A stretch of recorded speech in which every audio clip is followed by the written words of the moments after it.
All right, welcome to Political Voice on VOP TV. I'm Moses Humphrey. Now, President Bola Tinubu will at 7 p.m. later today address Nigerians in a national broadcast. Now, we do know that we have the proposed strike by the Nigerian Labour Congress, the ongoing strike by the National Association of Resident Doctors, the situation in the Republic of Niger, all of that hanging, as major topics, as well as the completion of the Ministerial Nominations list. Now, all these may just be some of the most pressing issues that will dominate his speech later tonight. But the first schedule for business for us here is perhaps the biggest that will happen in Abuja this morning. And that is most likely, this week. Let's head into that conversation at once. The Senate is set today to begin the screening of the 28 ministerial nominees of President Bola Tinubu after 59 days in office. Now, the president transmitted a list of the nominees to the upper legislative chamber on Thursday, a day before the expiration of the 60-day constitutional deadline of 28 July. Like past Nigerian leaders, the president did not attach their portfolios. The nominees, drawn from 25 states of the Federation, comprise of 4 former governors, 6 former federal lawmakers, 2 former lawmakers, 7 presidential advisors, and 7 women, amongst others. Now, we have Femi Gbajabiamila, the president's chief of staff. He noted that the president would submit the list of nominees from the remaining 11 states soon. Well, ahead of the screening, the federal government had asked the nominees to complete their documentation at the office of the Senior Special Assistant to the President at the National Assembly complex between Friday and Monday, being today, to enable them undergo the exercise. The Senate has proposed a thorough exercise. Its spokesperson, Yemi Adaramodu, told journalists on Thursday that Nigerians would not be disappointed with how it would conduct the screening.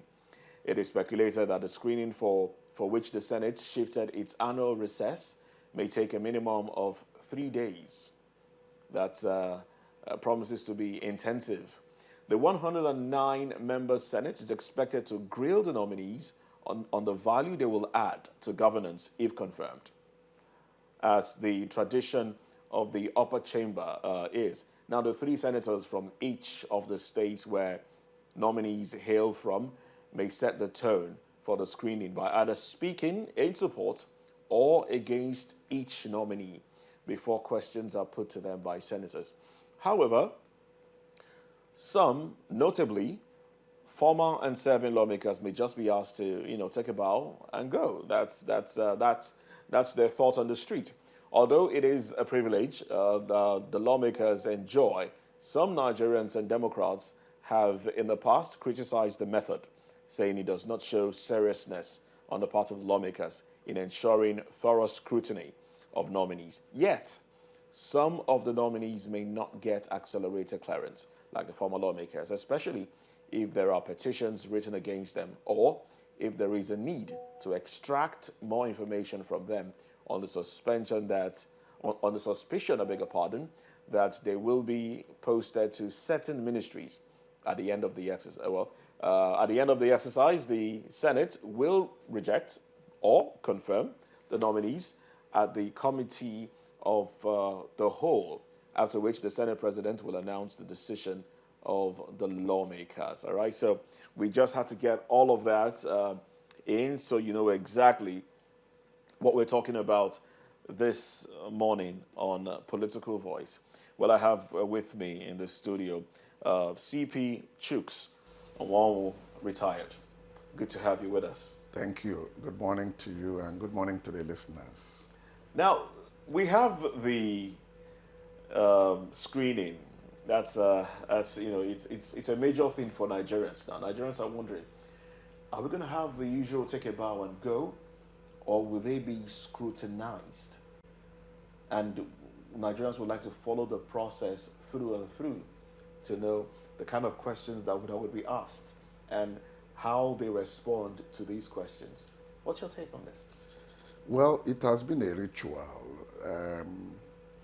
Obviously, they will be scrutinized and they will be expected to, open up on their curriculum vitae vis-a-vis what they had done in the past in terms of the various offices they must have held. They will also be grilled on the experiences they have gathered over the years and possibly what they will bring on board in the new dispensation, the new regime that, they are coming to be part and parcel of to sustain the tempo that has already been set by the present government. All right. Yes. Well, we have, let me ask, in the past, have we had any ministerial nominee not approved? We've never had such. The thing is this. Most of the people that would have been nominated would be on political grounds. Okay. They are already members of the political party. Okay. And the people that constitute the Senate, if you look at the majority, they are of the ruling party. So they must have had meetings upon meetings behind the scene that they are coming for the screening is more or less mere formality. Aha. That's actually where I was going to. Yes. So it's really a formality. So the issue of take a bow and go, even if we don't hear that phrase at the beginning of the conversation, we will still get to hear the phrase, take a bow and go. Exactly. All right, so let's look at the list now. Some former governors in that list, some of them have made people to raise eyebrow, like, why do you have an El-Rufai in there? Why do you have a Wike? The PDP. Excuse me, yeah. Sorry about Thank that. you. Yeah. The PDP also coming to say they are not in support of Wike getting, being on that list as it works against what the party stands for, all of that. What's your take on all of this, really? The thing is this, it mustn't be only members of the political party that forms part of the Federal Executive Council.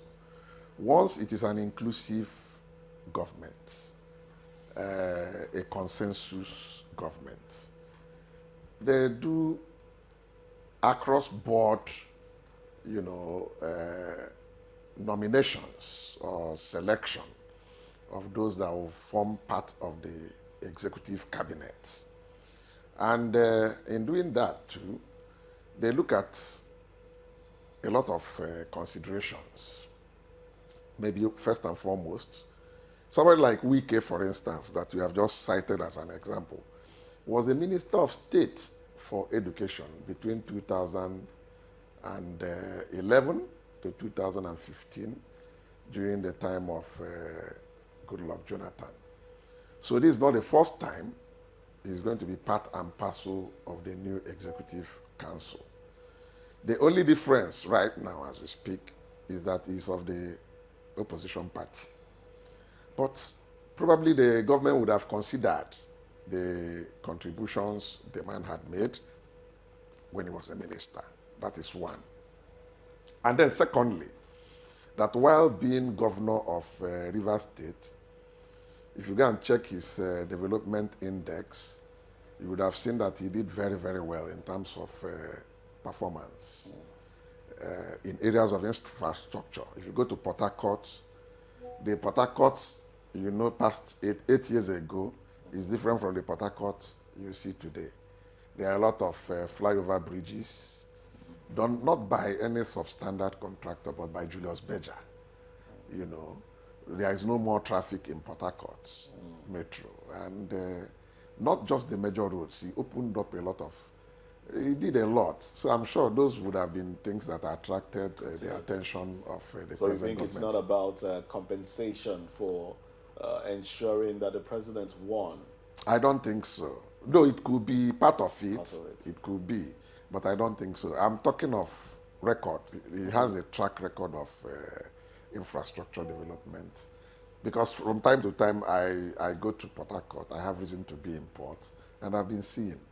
Before him, the other ones, we are not able to match what he has put on ground. Maybe the other ones did their best, their level best, but I believe he had more resources. He would have gotten more from oil revenue and internally generated tax and all the other that. ones, they have access to that, or they just didn't consider infrastructural development as part of their core, as part of the mandate.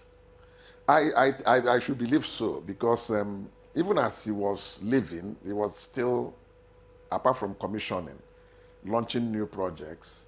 And I believe the present governor, Fubara, will continue from where he stopped. Where he stopped, yes. All right, let's look at the women. We have 7 of them now, so far. 28 nominees, 7 are we women, and then we have 11 more to come. Yes. 11. We don't know if we'll have more, in that list. What would you say as to inclusiveness for women in this ministerial list and the government of this new administration?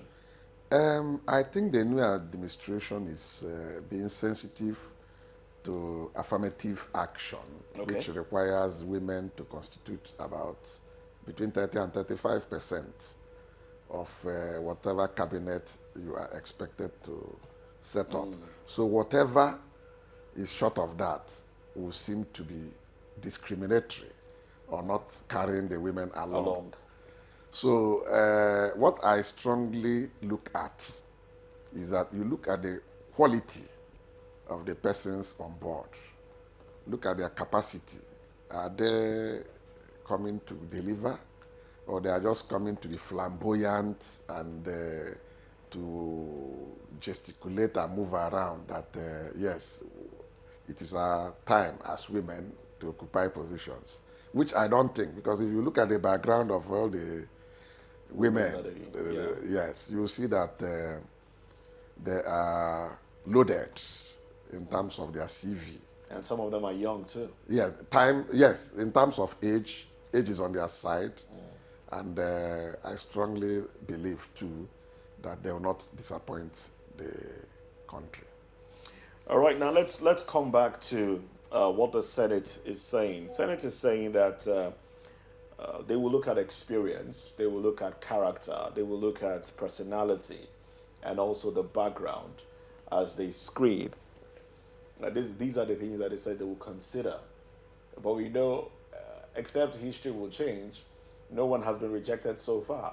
So regardless of how much experience you want to look at, character, background, and personality, and what you will bring to bear in the administration, how well you would impart the government, should Nigerians really trust the process? Well, first and foremost, Nigerians don't have a choice. So we don't have a choice. We don't have a choice because you are not part of the screening committee of the whole house. It is your spokespersons who are representing you in the green chambers that are entrusted with such a responsibility.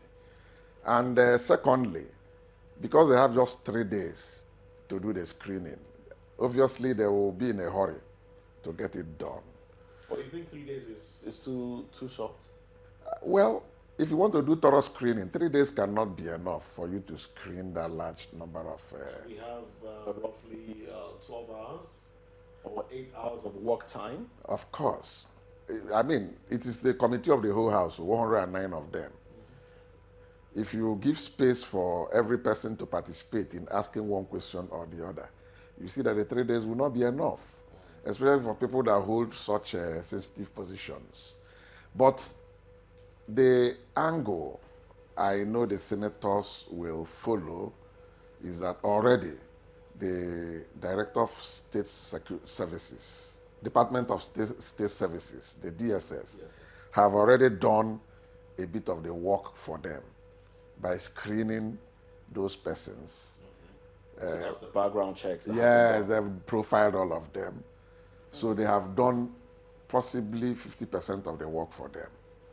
So it's a question of, we won't be surprised at a point when they are getting exhausted. It will be just, they'll say take a bow and Leave. and leave, yes. Now, the fact that portfolios were not attached to the names, how does that make you feel?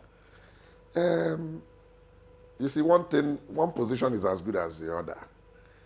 It's left for Mr. President to determine who he wants to hold whichever portfolio. So for him to begin to assign them to some portfolios before sending to Senate may create some encumbrances, in the sense that some of the juicy portfolios may have some difficulty, knowing fully well the Nigerian factor.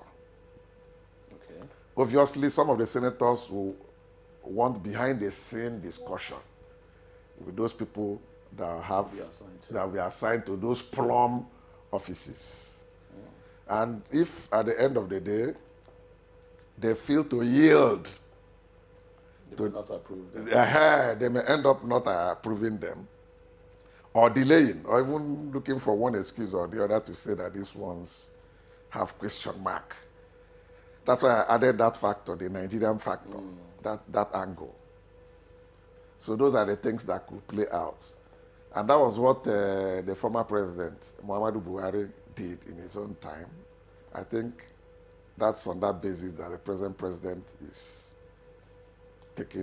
But how does that help the screening process? Because if you know that, for example, you just postulating, if you know that a Wike might be put in the Ministry of Works, then you can ask questions based on what he brings to the table.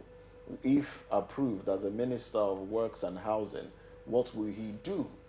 But whereby you don't know where he would function in, and are we just supposed to say, okay, they are one and the same, so anybody can fit into anywhere and just, do things. So how would that affect the questioning, the screening process? Wouldn't it be a little bit negative? The thing is this, for us to tell ourselves the truth, those ministers are merely coordinators of the various ministries. Many of them don't know the day-to-day functioning of those ministries. It is the professionals from whether you call them permanent secretary or the director general of all those ministries, the departments and agencies under the ministries, are the ones that do the day-to-day running of those units or departments, as the case may be.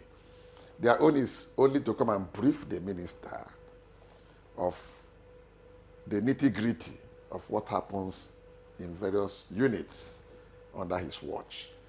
And they will prepare a memo for him to go and read out when they have Federal Executive Council meetings on weekly basis. I think the ones they have usually on Wednesdays and all that.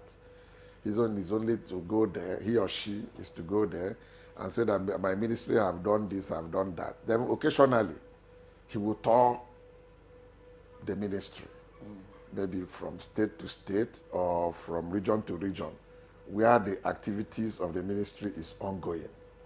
Probably to go and supervise a project and come back, so that by the next ministerial briefing, he or she would have asked them, because he won't go alone, he will go with a team. So those team of technocrats are the ones that will go back and do comprehensive report for him that he will submit to Federal Executive Council. And then do the précis, the brief one, because they can't expect you to start reading that large volume. You have handed over whatever you have handed over to the presidency will be studied by those coordinated by the chief of staff to the president. They'll go and study it and know also how to reduce it in writing, in brief form, for the president's viewing and further directive. Their own is bring the brief of what you are doing or what you have done and what you intend to do, so that the president will, at the end of the day, know how to synthesize it and reel it out to the nation that this and this and this are the things the government are doing. I think that's the way the thing functions. All right, then. Now let's look at what the Senate is saying, still on this issue of take a bow or not take a bow. Yes. it's of major concern to Nigerians. We hear that Bamidele, he was corroborating Adaramodu's statement. He said that the Senate would be thorough with the screening to ascertain their competencies and capabilities. Now, but some of the senators are saying, look, there is no need to be too harsh on these people because some of them are senators already. We know what they can do, so they will be taken about. The Senate seems like a house divided against itself already with the speeches that have come out from principal officers, or some of the officers there. Some are saying, we'll give Nigerians what they want. Thorough screening, that's what it will be. Others are saying, let's not waste our time. Let's not beat around the bush. They will take a bow. They even cited that whenever you bring a document or bring anything to the Senate, once you lay it down, you are going to take a bow and leave. It's a procedure. So it's not just a local, it's not just something to play around with. You know, it's not just something that is up for debate. It's a procedure. When you get into the chambers, after everything, you take a bow and leave. So some have said that will still play out. All right. So which should Nigerians take now? Is the Senate divided against itself? The Senate is not divided against itself. You know, the whole thing is politics. As a matter of procedure, it's just to fulfill all righteousness, that this is what is expected of the Senate to do. And they have done due diligence. That's the message they are conveying to Nigerians and to the world at large. That we are not just a rubber stamp green chamber. That we have done what is expected of us and we have diligently done it. Therefore, they cannot just begin to tell everybody to do a bow and walk past. They will have time to ask questions, especially based on the resume of the nominees, because each and every member of the Green Chamber, 109 of them, would have had copies giving details about each of the nominee. And based on that, anybody that has maybe something to ask concerning the performance or performances of each and every one of them in the past, that's an opportunity to ask such questions. And it will not only be to the benefit of the Senate, it will also be to the benefit of the people, the Nigerians, and people in diaspora who are watching the process. There's nothing wrong in them asking even personal questions concerning their families, their background, where they have schooled, and the areas they have covered in terms of holding positions of responsibility in the past, and so on and so forth. So these are the normal things. The normal things, indeed. Exactly. Now, the president had 60 days to come up with a list of, to come up with a ministerial list. Yes. He was able to come up with 28 in 59 days. You know, so Nigerians basically have something, so it won't seem like, oh, he broke the law. You know, but there are 11 more names that we haven't seen. Some states have 2. and then we have some other names that are yet to come out. What do you make of the fact that we didn't get to see all the 36 or 37 as the ministers before the deadline? And when should we expect the rest of it? They've said the rest will come soon, but how soon is soon? The bottom line, and the most important thing, is that he has fulfilled what is required of him to turn in names within first 60 days. By the 59th day... But he didn't turn in all the names. No, it doesn't really matter. Maybe really? The most important thing is that names have entered there. And since the senators will be doing the thing within the next 3 days, he may likely, between today and tomorrow, turn in the rest of the names. That is one side. Then the other aspect I am looking at, which I also suspect, is that from the end of the Department of State Services, they have not finished profiling all the states.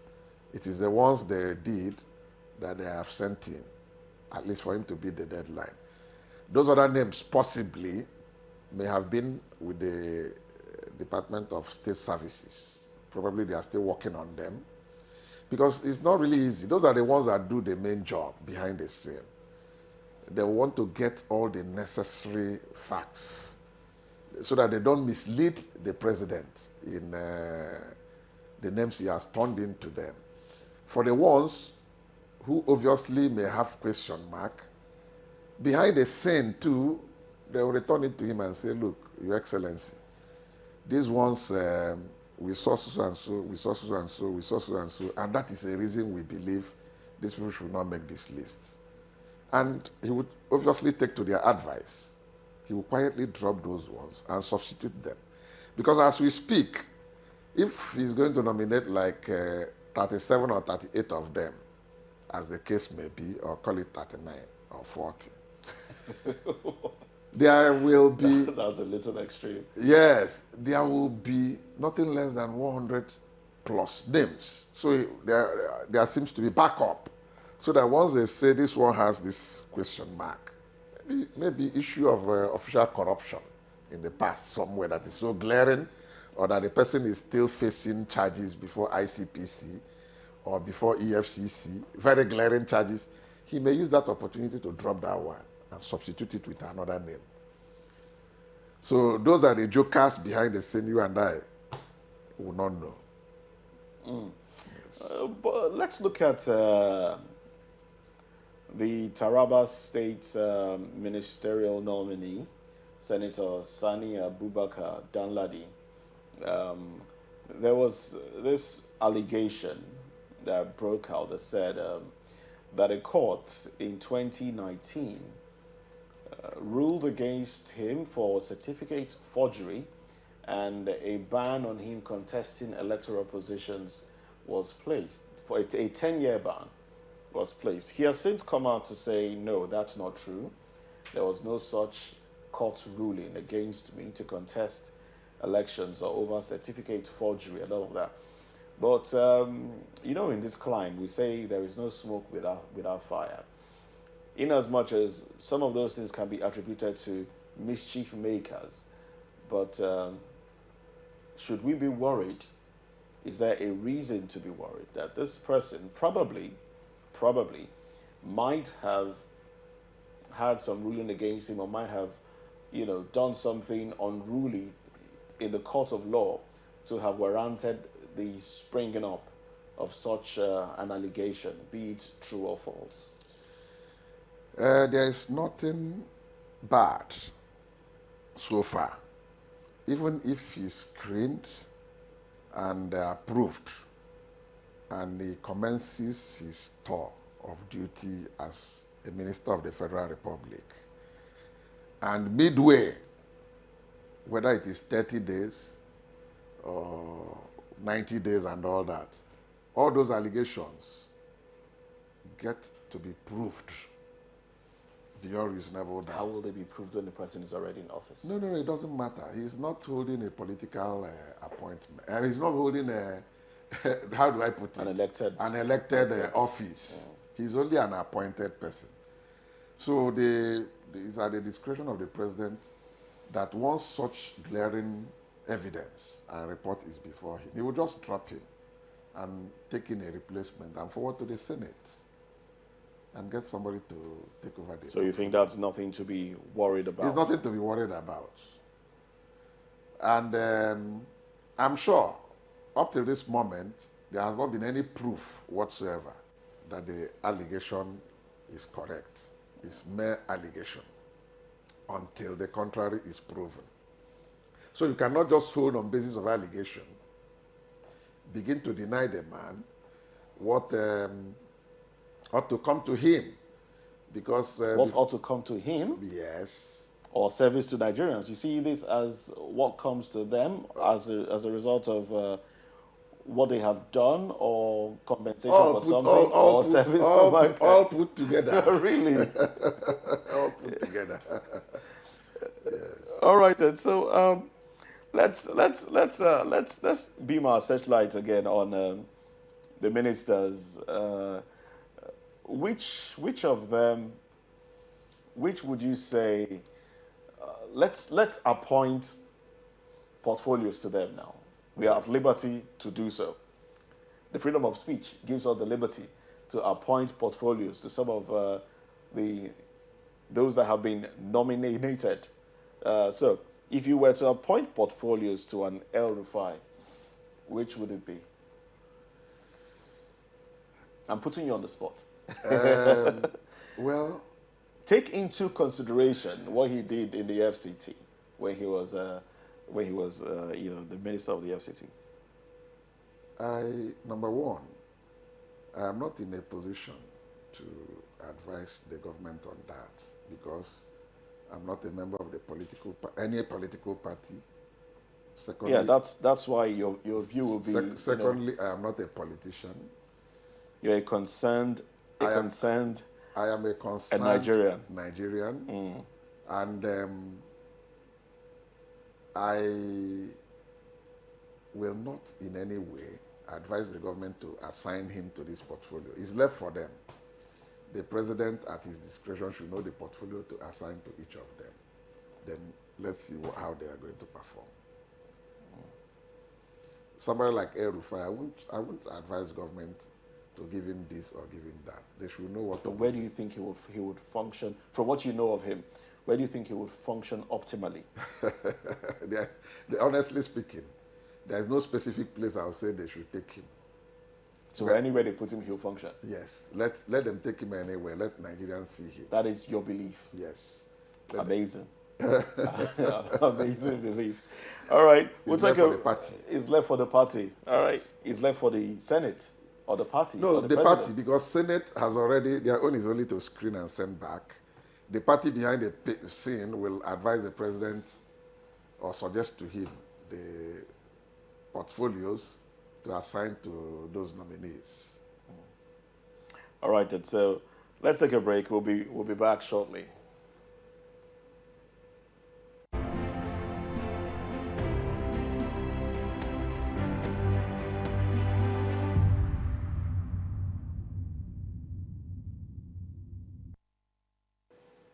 All right, talking about the ministerial nominees and the screening that will take place later today. I think it might have even commenced. We're looking at that right here on the show, and I have with me CP Chooks and retired, right? I should always add that to it. Yes, thank you. So yes, let's take a look at some of the nominees again, okay, and the states that they represent. Abubakar Momo from Edo State. Okay. Is it somebody you're familiar with? How would you assess his personality? Let's do our own screening here. That's interesting. Well, I don't know the background of Abubakar Momo, so I can't speak for him. Okay. You don't know anything about him? I don't know anything about him. All right, let's look at Yusuf Maitama Tuga from Bauchi. The same, I don't know much. Okay. I don't know much. Ahmad Dangiwa from Katsina. Is it Umar Dangiwa? Ahmad Dangiwa. No, I don't know him. Okay. Hanatu Musawa from Katsina as well. No, I don't know her. How about Uche Naji from Enugu? I don't. Now, how about Beta Edu from Cross River? No, I'm just, it's recent I started reading about her. I don't know anything about her. Okay, so about this list now, Nigerians were clamoring for technocrats. Yes. And would you say the president gave Nigerians, a fair share of technocrats and politicians? Well, fair share. Until we see their background, each and every one of them, then we will know those who are technocrats and those who are politicians. The politicians, I believe, are already known. Some of them are senators, some of them would have been ex-governors, and so on and so forth. Then for the technocrats, I believe, like the one from Cross River, must have been a technocrat, even though a politician too. Then That's how you do? yes, I learned she's a medical doctor and all that. So like that one, if you give that one Minister of Health, maybe she will turn around the health sector and the primary health care and all that for the ministry. Then the lady from Katsina, I don't know her. Musawa. Yes, I don't know her background. I would have. How about Doris Uzoka from Imo? I don't know. The names are not familiar. I mean, you're not familiar with Yes. with these names. Okay, let me just read through the names again. Probably you'll find one whom you are familiar with. Yes. Dave Umahi, of course, Ebonyi State. He was If a you were to governor. speak on him, what would you say? Well, I've never been close to him, and I've not followed what is happening in that state that much. Though I know there is so much security lapses in the state. But they said he did a lot of infrastructure. He did roads and bridges and all that. I've never been to Ebonyi for a very long time, so I wouldn't really know. Okay. But that's what So we you are seeing cannot, it you to- cannot, I cannot. stake your word for it. Yes. Yes, some Wike from Rivers, where you have said, you've said a few things about him already for the Yes. construction, road Yes. construction, and all of that. Yes. If you are to put me on spot for him, I'll tell the president to give him Minister for Works and Housing, Okay. because the records speak for him. Actually, I worked in Rivers as a Deputy Commissioner of Police for like 7-8 months before I got promoted in 2019. Towards the time I left Rivers, we used to have so much traffic in Port Harcourt. One thing Wike did, and his own is open, he will tell you what he's doing. He brought in Julius Berger and told them that, look, I want to decongest this traffic in Port Harcourt. Let us give you a trial for Aba Road. They agreed to do, I think, either 3 or 4 bridges. And they gave him whopping bill of 27 billion as at that time. He paid them 70% upfront. He paid them 21 billion and announced it to us when we went for, I think, a banquet or something. He paid them. And they mobilized to site immediately. I was surprised by the time I came to Port Harcourt. Within the period agreed with River State government, Julius Berger had finished the job and delivered. No single traffic in the whole stretch of Aba Road. The bridges were there, and so on and so forth. You know the type of work Julius Berger does. Within 2 years, Port Harcourt was something else. You will be wondering, is this not the Port Harcourt I left less than 2 years ago? And then he now awarded other areas, where maybe they call it Ada George Road and so on and so forth. Ada George, yes. And so on and so forth. They went in and began to, and they are still doing the thing till date. In fact, he continued bringing in governors and some top political profile persons to come and commission some of those projects. At a point, I think they were counting over 12 bridges, flyovers he had done. And you know what it cost to do one? So let us try him in a bigger segment and see whether he can do the same for the Federation. The same way we are trying at the president on a bigger Bigger platform scale. based on what he did in Lagos. Exactly. All right. Jigawa, we have Mohammed Badaru. That should be the former governor of Jigawa also. I don't know much about what he did. About his work. Nasser El-Rufai for Kaduna. Ekberikbe Ekbo from Akwa Ibom. I don't even know the man. Nkiru Onye Giocha from Abia. Not somebody you're familiar with. She was in the House of Reps. Okay. And she was in a committee on aviation at the time. She has been very vocal in the House, in fairness to her. But being vocal is one, then the performance is another thing. All right, so I guess that's part of the personality and experience that the Senate will look at as they screen them. Exactly. All right, the fact that she's vocal and probably has ideas to bring forward. She's been in House of Reps, I think, for 2 or 3 tenures. Okay. Yes. And the last time I had a close contact with her was when I was working in the airport as both assistant and deputy commissioner of police operations. She was in the Senate committee on aviation. I think on one occasion she came with some members of the House of Reps who were committee members. They came to look at things that were going on at Murtala Mohammed International Airport and local, in the course of their oversight functions. That was the time I saw her. But personality? In terms of, no, she has good personality and she speaks well. What is now remaining is the ability and capacity to deliver. Okay. Depending on whatever ministry has been assigned to her. Will be assigned to her, yes. Ekberikwe Ekbo from Akwa Ibom. I don't know. I think I've called her name before. Yes. Olubumi Tunjojo from Ondo State. I don't know. Stella Okotete from Delta. Uju Ohaneye from Anambra. Bello Mohammed Goronyo. And then we have Dele Alake, of course, from Ekiti. That one will even be good for communication. No, not communication, information. Yes. There are speculations that he might be made Minister of Information. Possibly.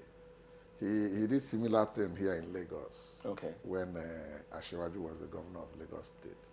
So if he does that at the national level, I think it will be like a continuity on a bigger scale.